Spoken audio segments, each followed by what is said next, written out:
परीक्षा का सवाल, सियासी बवाल।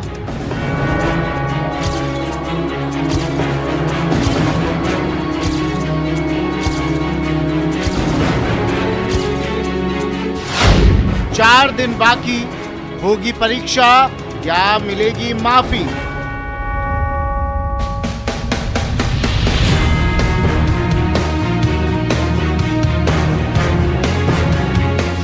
जान का जुआ, दांव पर भविष्य। बस 4 दिन बाकी। नमस्कार, स्वागत है आपका। मैं हूं आपके साथ सुमित गुप्ता।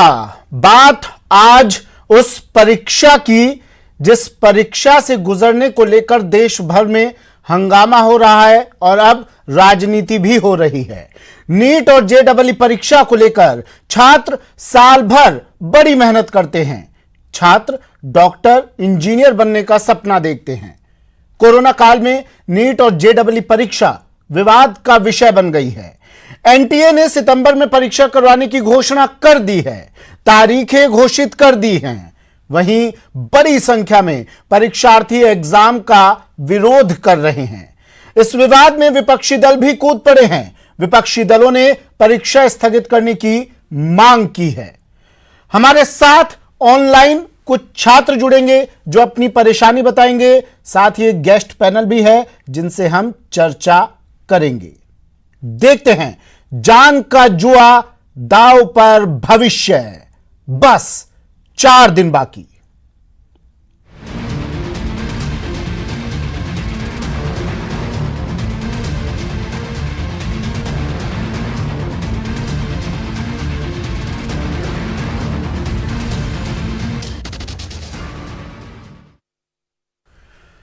जेईई और नीट परीक्षा को लेकर देश भर में घमासान मचा है। बुधवार को विपक्षी दलों के साथ सीएम ने एक साथ बैठक कर इस मामले को लेकर सुप्रीम कोर्ट जाने का फैसला लिया है। आखिर क्या है मामला और क्यों है विरोध, देखिए ये रिपोर्ट। जेईई और नीट का मुद्दा एक ऐसा है जब देश के अंदर 3 से 4 राज्य बाढ़ से पूर्ण तरीके से ग्रस्त है, पब्लिक ट्रांसपोर्ट ठप पड़ा हुआ है। आप 16 लाख बच्चों से एक्सपेक्ट करते हैं कि वो जाके अपना एग्जाम अपने सेंटर में दे।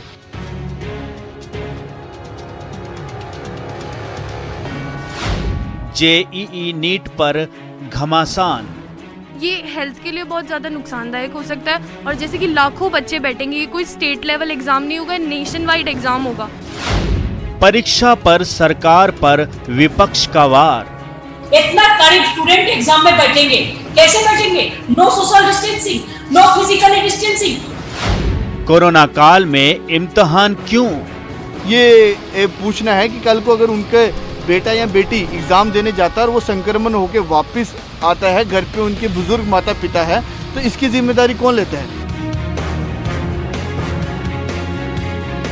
कोरोना काल में जब जिंदगी बचाना सबसे अहम है, तब इंजीनियरिंग और मेडिकल कॉलेज में प्रवेश के लिए होने वाली परीक्षा का विरोध जारी है।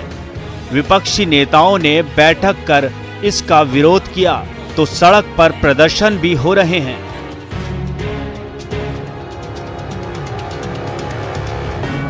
एक सितंबर से होने वाली जेईई नीट की परीक्षा कराने के विरोध में कांग्रेस अध्यक्ष सोनिया गांधी की अगुवाई में वीसी के जरिए विपक्षी दलों की बैठक हुई, जिसमें ममता बनर्जी, उद्धव ठाकरे और हेमंत सोरेन समेत 7 मुख्यमंत्री शामिल हुए। बैठक में नीट और जेईई की परीक्षा को रोकने के लिए सुप्रीम कोर्ट जाने पर सहमति बनी।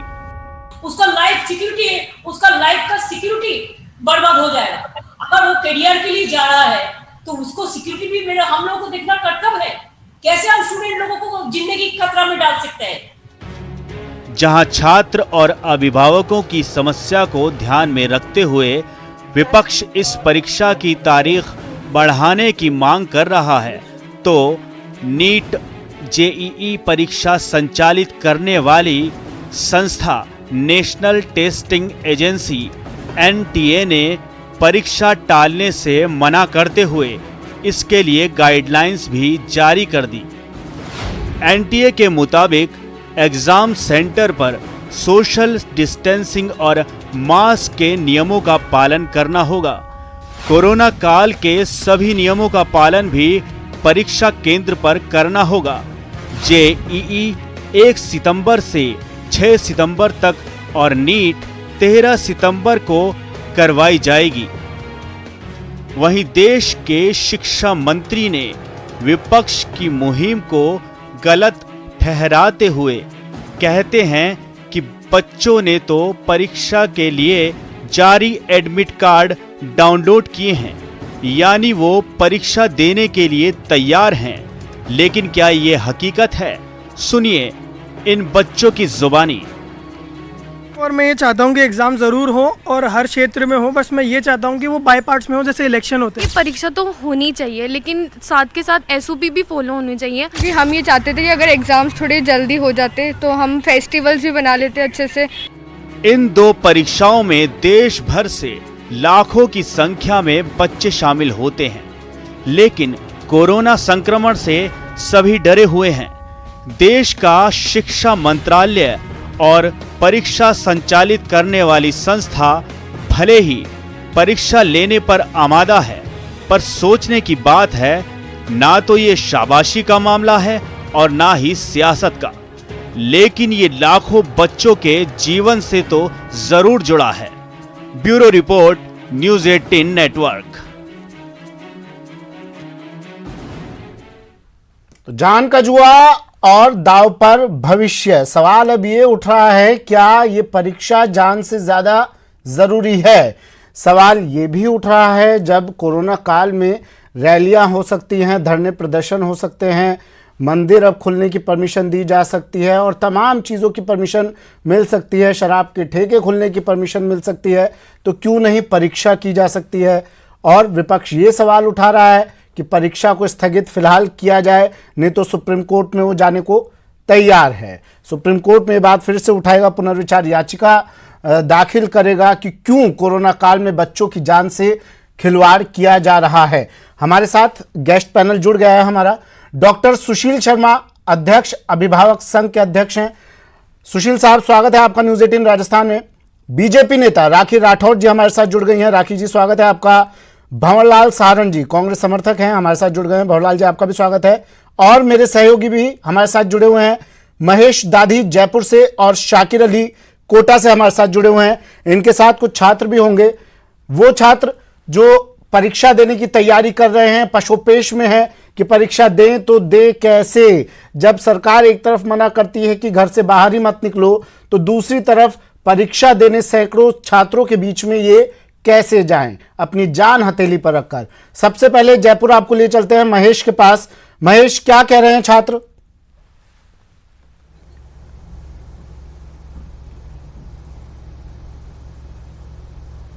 कल बात कराई थी जिस तरह से जो विद्यार्थियों के दो धड़े हैं, एक तो जो कि परीक्षा पूरी तरह से नहीं कराने के पक्ष में है और एक ये चाहता कि किसी भी हाल में परीक्षाएं हो जाए, क्योंकि वे परेशान हो चुके हैं और लंबे समय से इस परीक्षा का कभी मई में इंतजार किया जा रहा था, कोरोना लॉकडाउन की वजह से तब नहीं हो पाई थी, फिर जुलाई में इंतजार किया जा रहा था, तब भी नहीं हो पाई, और अब सितंबर की प्रस्तावित परीक्षा को लेकर के भी एक बड़ी असमंजस की स्थिति उनके सामने बनी हुई है। हालांकि इस मामले पर सियासत लगातार जारी है और पहले विद्यार्थी इसका विरोध कर रहे थे, वहीं अब कांग्रेस के विपक्षी दलों के साथ साथ में जो 7 राज्यों के मुख्यमंत्री हैं, उन्होंने भी अपना विरोध केंद्र सरकार तक जताया है। हमारे साथ में प्रदेश एनएसयूआई के तमाम वो कार्यकर्ता और पदाधिकारी मौजूद हैं जो कि इस मामले में छात्रों के साथ हैं और एग्जाम का जो लगातार विरोध कर रहे हैं, क्योंकि एनएसयूआई ने देश भर में एक अभियान चला करके इसका विरोध जताया है और ये नहीं चाहते कि किसी भी हाल में कोरोना के समय में ये परीक्षाएं यहाँ पर कराई जा सके। लेकिन मेरा सवाल भी इन्हीं से यही है, क्योंकि कांग्रेस का अग्रिम छात्र संगठन है कि जब 10वीं और 12वीं की परीक्षाएं राज्य में कराई गई तब आपका विरोध नहीं था, आज जेईई और नीट का विरोध क्यों किया जा रहा है? हम बार बार आपको ये बताने का प्रयास कर रहे हैं, जब 10वीं और 12वीं के एग्जाम करवाए गए उस वक्त परिस्थितियां ये थी कि उन बच्चों के कुछ एग्जाम हो गए थे और उस वक्त इतने ज्यादा केसेस भी नहीं थे, तो उस वक्त संसाधन सीमित संसाधनों में भी व्यवस्थित होके और राजस्थान सरकार ने अपना उसमें कुशल प्रबंधन दिखाया और एग्जाम अच्छे से करवा दिए। लेकिन अब जब लगातार मरीजों की संख्या बड़ी तादाद में बढ़ रही है, ऐसी परिस्थिति में ऐसी क्या आन पड़ी है कि केंद्र सरकार एक हट पर, एक भाई तानाशाही बात पर एक अपनी आमादा है, वो भाई हमें बच्चों की जान जोखिम में डालनी है, बच्चों के एक बात करते हैं कि 10वीं 12वीं की परीक्षाएं काफी समय पहले हो चुकी है, लेकिन अभी एसीएफ की आरपीएससी की परीक्षा अभी कुछ ही दिनों बाद में होने जा रही है और प्री डिलेड परीक्षा 31 अगस्त को होने जा रही है, वो भी राज्य में होगी, कांग्रेस सरकार में कराई जाएगी। तब क्या आपका उन परीक्षाओं को लेकर विरोध नहीं रहेगा? मैं बड़ी ही जिम्मेदारी से आप लोगों को के माध्यम से संपूर्ण प्रदेश के छात्रों को ये बताना चाहता हूँ, इस संबंध में एनएसयूआई अपना विरोध दर्ज करवा चुकी है। इस संबंध में एनएसयूआई सरकार के समक्ष अपनी बात रख चुकी है। सरकार ने आरपीएससी से जवाब मांगा है कि भाई आप जो एग्जाम करवा रहे हो उस एग्जाम को आप किस तरह से करवाओगे, क्या साधन है, क्या संसाधन है, छात्रों के लिए क्या प्रबंधन आपने किए हैं। आरपीएससी अपना जवाब तैयार कर रही है। अगर कोई माकूल जवाब नहीं होगा तो बिल्कुल ये एग्जाम भी राजस्थान में पोस्टपोन होगा, इसकी भी लड़ाई हम लड़ेंगे। आज एनएसयूआई ने यहाँ पर सत्याग्रह शुरू किया है, यूथ कांग्रेस पूरे प्रदेश भर में आंदोलन कर रही है, किस तरह से आपके आंदोलन की रूपरेखा रहेगी? आप हम शांतिपूर्ण तरीके से देश के हमारे राष्ट्रपिता महात्मा गांधी जी के हम अनुयायी हैं और उनके मार्गदर्शन का अनुसरण करते हुए हम बड़े ही शांतिपूर्ण तरीके से आज सत्याग्रह पर हम बैठे हैं और ये सत्याग्रह हमारा लगातार जब तक हम केंद्र सरकार को की तानाशाही का उन्हें जवाब नहीं दे दें, जब तक हम केंद्र सरकार को मजबूर नहीं कर दें छात्रों की मांगों को मानने पर, तब तक ये सत्याग्रह हमारा लगातार जारी रहेगा। तो सत्याग्रह यहाँ पर जारी है। प्रदेश अध्यक्ष अभिषेक चौधरी का यह कहना है और ये जो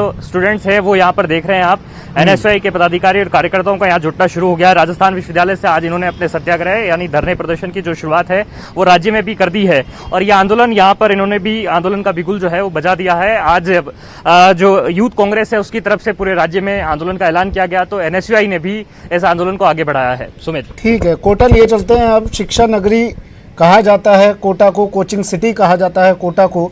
यहाँ के छात्रों की बात भी काफ़ी अहम हो जाती है। शाकिर मेरे सहयोगी कोटा से हमारे साथ जुड़े हुए हैं। शाकिर, क्या जानकारी दे रहे हैं आप?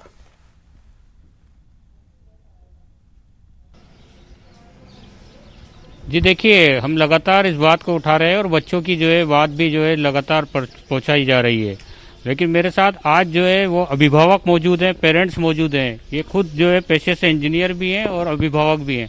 जी, परीक्षा को लेकर किस तरह की, जिस तरह से सियासत भी अब होने लगी है और एनटीए ने जारी कर दिया है टाइम टेबल, अब आप क्या सोचते हैं एग्जाम को लेकर? देखिए, अपन वैसे भी कोटा एक कोचिंग का सेंटर है और आपने देखा कि कोचिंग के बच्चों को निकालने के लिए कितना इन लोगों को हुआ था जब कोरोना वायरस का एकदम से यहाँ पे संक्रमण हुआ था।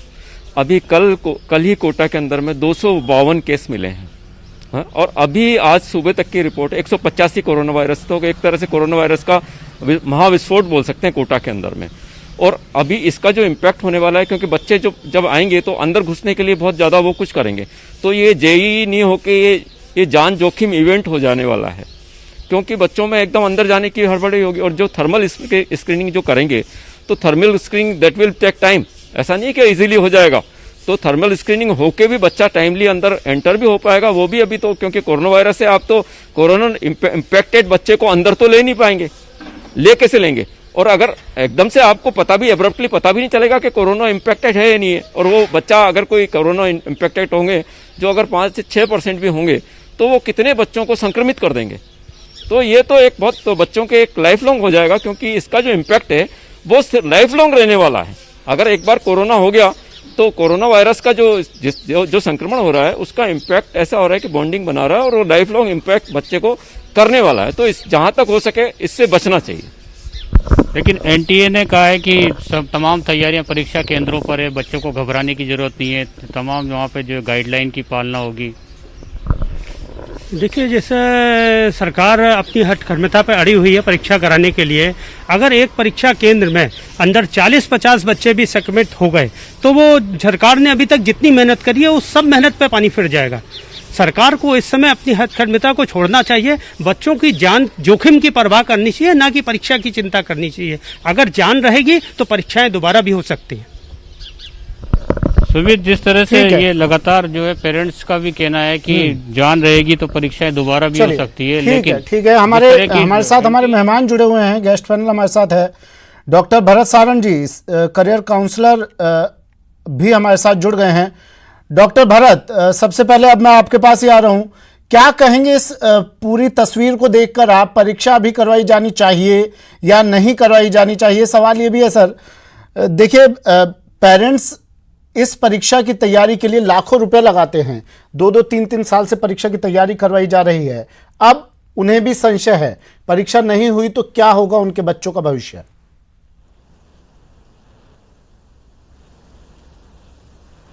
सर अब जो हम डिबेट जिस बात पे कर रहे हैं कि परीक्षा हो या ना हो, हम ये मान के चले कि केवल एक परीक्षा रोकने से बाकी काम रुक रहे हैं क्या? मेरे लिहाज से हम सभी अभिभावकों से रिक्वेस्ट करेंगे कि हम कोरोना की गाइडलाइन को पालन करते हुए अपने बच्चों को एग्जाम हॉल तक छोड़ के आए। हम हमारी भी ध्यान रखें कि इन्फेक्शन नहीं हो, क्योंकि बाकी काम तो सब हो रहे हैं ना। केवल एग्जाम एक एनटीए जो एग्जाम करवा रहा है उससे पहले बाकी एग्जाम भी हुए हैं, बाकी एग्जाम भी चल रहे हैं अलग अलग जगह पे, अलग अलग प्रोग्राम हो रहे हैं, हॉस्पिटल में पेशेंट आ रहे हैं, जा रहे हैं, परिवहन निगम की बसें चल रही है जिसमें भी लोग बिना किसी सोशल डिस्टेंसिंग के भी सफ़र कर रहे हैं। तो एक छात्र हित के ध्यान में रखते हुए, और ये जो एग्ज़ाम है आईआईटी के और नीट के, वो राष्ट्र निर्माण के एग्ज़ाम है, तो हम सब मिलकर के इस बात में सहयोग करें कि एग्ज़ाम सही तरीके से हो। सरकार जिस तरीके से गाइडलाइन कहती है उसका हम पालन करें। और जो अभिभावक सोचते हैं कि भाई संक्रमण हो जाएगा बच्चे का, बिल्कुल सही है कि रिस्क तो रहती है। अब वो बच्चा एग्जाम सेंटर पे जा रहा हो या वो मार्केट में जा रहा तो भी तो हो सकता है, एक रिस्क तो वो भी रहती है ना। तो क्या हम हमारी गाइडलाइन को पालन करते हुए मार्केट जाना बंद कर रहे हैं? क्या हम सफ़र करना बंद कर रहे हैं? क्या हम हमारे रोज़मर्रा के काम बंद किए हैं? हम सभी को कोरोना के साथ जीना पड़ेगा। इसकी क्या गारंटी है कि 2 महीने बाद, 4 महीने बाद कोरोना कम हो जाएगा? भारत में जब जनसंख्या 1 करोड़ 130 करोड़ है, 100 करोड़ से ज़्यादा लोग हैं, उनमें से कितने लोग अभी संक्रमित हुए हैं? आगे संक्रमण बढ़ेगा सर, एग्जाम पॉसिबल नहीं होंगे। आज की स्थिति में फिर भी हम करा सकते हैं, ये सोचते हैं कि भाई संक्रमण रुकेगा तो एग्जाम होगा, इसकी कोई गारंटी नहीं है। कोई गारंटी आके दे दे कि साहब 5 महीने बाद कोरोना कम हो जाएगा, तो चलो हम 5 महीने बाद ही एग्जाम करवा लेते हैं। मेरे लिहाज से एग्जाम को बिल्कुल सोशल डिस्टेंसिंग के साथ में और प्रॉपर गाइडलाइन के साथ में हो जाए तो बच्चों के लिए, अभिभावकों के लिए और राष्ट्र की प्रतिभा के लिए बेहतर रहेगा। ये मेरा व्यक्तिगत विचार है। ठीक है, सुशील शर्मा जी क्या कहेंगे आप? जी ऐसा है कि सिर्फ एक इसको इंडिविजुअल लेवल पर ना देखा जाए, ये देखा जाए मास लेवल पे।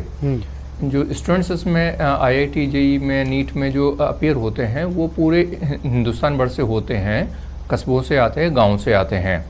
अभी ट्रांसपोर्टेशन की व्यवस्था नहीं है क्योंकि जो ट्रेन्स अपनी पूरी कैपेसिटी में नहीं चल रही है। जो बच्चों के साथ में पेरेंट्स आएंगे तो इसका मतलब इतना लोड उनके ऊपर पड़ेगा, जबकि उनके पास में इतनी जो है ट्रांसपोर्टेशन अवेलेबल भी नहीं होगा जब वो आएंगे। अच्छा, क्योंकि सेंटर जो है लिमिटेड, एक स्टेट के अंदर बहुत लिमिटेड जो है सेंटर्स होंगे, तो वो सारे के सारे एक जगह पे ओवर क्राउडिंग का शिकार होंगे। यहाँ पे जहाँ तक हम सैनिटाइजेशन की बात करते हैं, तो अगर मान लीजिए एक सेंटर के ऊपर जो है 500 बच्चे आ जाते हैं, तो 500 बच्चों को हम जो अगर स्कैनिंग करते हैं तो उसके अंदर कितना टाइम लगेगा? अगर एक हम बच्चे के अंदर रफली 30 सेकंड का भी टाइम लेते हैं तो इसका मतलब हो गया 250 सेकंड। 250 सेकंड का मतलब कितने घंटे हो गए? 4 घंटे से ऊपर। 4 घंटे से ऊपर उनको आना पड़ेगा, और कितनी डिस्टेंस पे होंगे, कहाँ पर होंगे, क्योंकि बाहर से लोग आएंगे, लोकल ट्रांसपोर्टेशन भी चाहिएगा उनको। इस बीच में उनको ट्रेन या बस जो भी है, बसेस अभी चल नहीं रही हैं, ट्रेन है वो अपनी कैपेसिटी में नहीं है।